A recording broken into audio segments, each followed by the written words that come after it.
Hello everyone and welcome back to another Theme Park Tycoon 2 video, which the last one I made was about a year and a half ago, and I'm not an expert, but that does seem quite a while.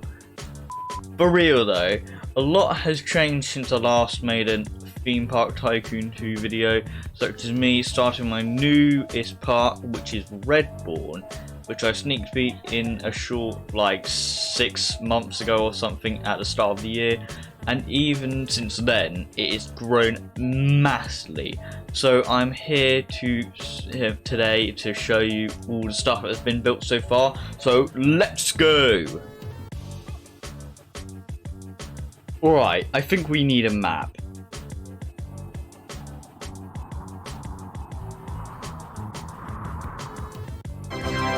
That'll do nicely. Right, so there is currently the RLR, or the Redbourne Light Railway, and one British Rail line which are in service / complete, totaling 10 stations which have been built, which are 6 RLR and 4 British Rail. And starting with the British Rail, they are as follows, which are Gateway Street, St George, Stepton, Harcourt Road, Canary Wharf and Crossport, and on British Rail they are Mayfair Street, Bedford Road, Stepton and North Crossport. Right, so we'll start with the OG original station of this park, which is Gateway Street. This station is the one that was sneak peeked by about a year ago by now, at the time I'm recording this. I mentioned about earlier in the video. Of course, by the name, it is somewhat based off of Tower Gateway Station on the DLR, although it is the original one that before it got rebuilt at some point.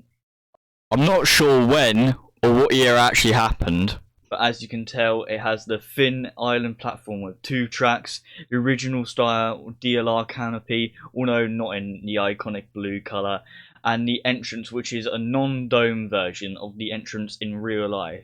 It also has the Newbridge Market right next to the station, which you can easily see into from the platforms, and the downtown chippy, which if you're really hungry you can get some fish and chips, although I'm not trying to force you or anything. Alright, let's move on to the next stop from Gateway Street, which is St George. But I'm going to be covering both St George and its sister station, Bedford Road, which is literally next to it on track level, but you have to walk about a mile just to go between them, or change between them, since the entrances are on the opposite side of the trench that the tracks are in. Who on earth designed it like this? They must have been an idiot. Okay, enough waffling. Let's start with St George first, which is actually based off the 2 stations, but the designs have been merged together. And they are Burnham on the Elizabeth line, or Crossrail for the non-compromising people, and Pelaw on Tyne Wear Metro. The station is a much more modern design, with the frontage, connecting bridge, canopy and platform area all having a clean, modern aesthetic. Massive contrast compared to Bedford Road, which it's the only limited stop on the entire network, and that means only 2-car trains stop here at rush hours only, having no station building, no shelter, nothing at all at the station really. It's probably not used much at all, although that's probably because there's not a lot there. There's really not much else to say about the station other than that it's boring.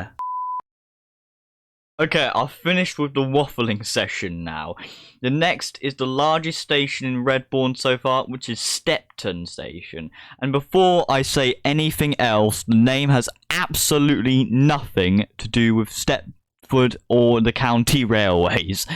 Okay, now I've got that out of the way. The station currently consists of 4 platforms with a proper interchange, integrated between British Rail and the RLR, which means the station of course has to be based off of Limehouse. It only makes sense in East London, on the real life counterparts of the RLR and British Rail, which I've already mentioned. However, due to the layout of the lines, we've also had to nick the footbridge from Elverson Road Station in Lewisham. So sorry about that Lewisham residence. Anyways, Stepton has a contrast between the more oldie-timey Great Eastern Railway style platforms and the semi-modern 1980s glass and metal side, which have been added at a later date. Also, if you remembered that I said Stepton currently consists of 4 platforms with the emphasis on currently, that's because a new low-level station is currently being built as we speak, with the tunnel pool already being complete. Although I'll bear with any pictures of it right now, since there's no way to get in without trespassing, and it's no good to trespass anywhere. Now, we're on to probably the most irrelevant station in this park, which is Harcourt Road. And the station is just that irrelevant that I'm going to make it the shortest part of this video, because why not?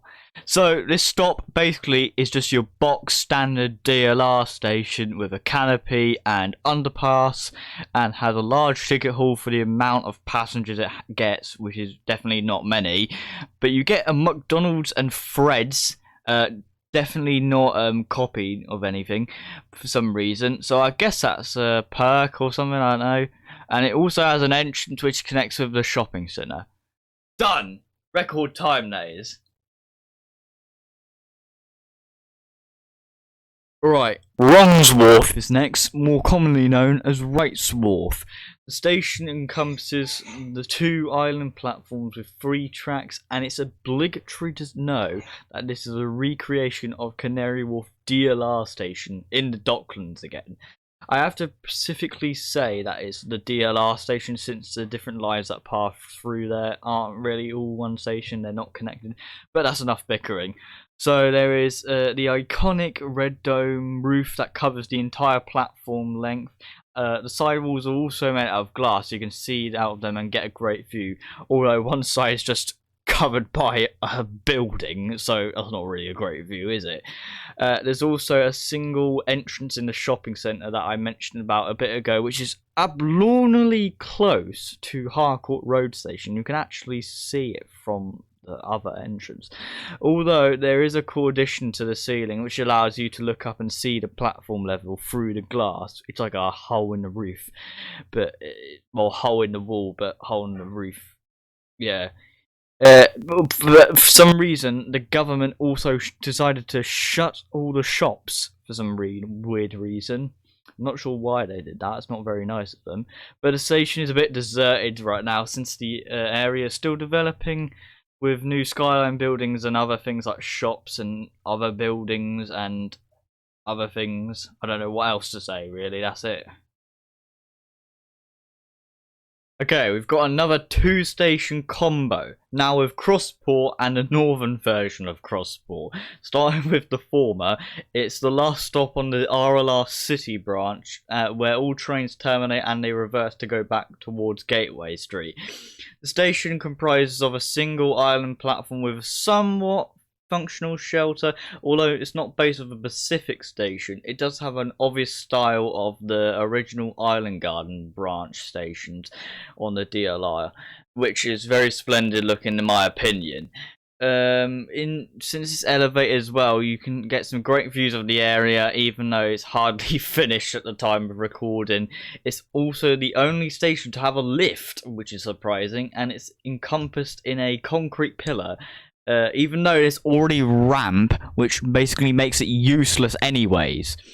And the last thing to really take note about this station is that it has a small siding which can house 2 and 3 carriage trains, although not fully built. North Crossport is much less busy.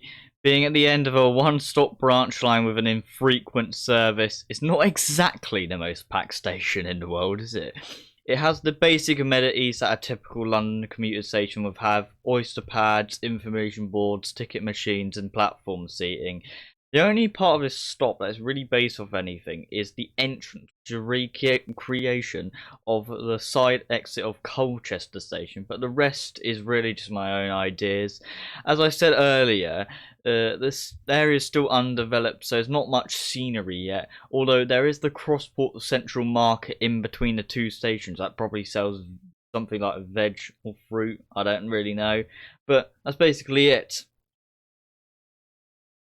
Well, that's the end of this video, and I didn't include Mayfair Street because it's basically the entire station that's built currently is in the first part of the video, so I didn't really think it was worthwhile to make a whole part for it. So basically that's it. Make sure to like and subscribe, and I'll see you in the next video. Bye bye.